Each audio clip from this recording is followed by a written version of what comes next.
विन्ध्येश्वरी स्तोत्रम्। निशुम्भशुम्भमर्दिनीं प्रचण्डमुण्डखण्डनीं वने प्रकाशिनीं भजामि विन्ध्यवासिनीं।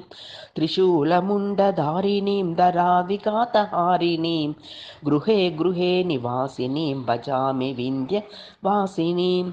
दरिद्रदुःखहारिणीं सतां विभूतिकारिणीं वियोगशोकहारिणीं भजामि विन्ध्यवासिनीं। लसत्सुलोललोचनां जने सदा वरप्रदां कपालशूलधारिणीं भजामि विन्ध्यवासिनीं।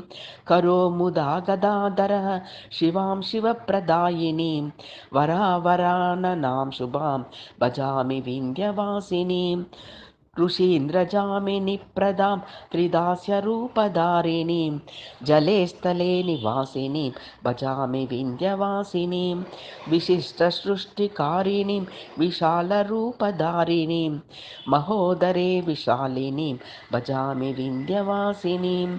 पुरन्दरादिसेवितां सुरारिरवंशखण्डितां विशुद्धबुद्धिकारिणीं भजामि विन्ध्यवासिनीम्।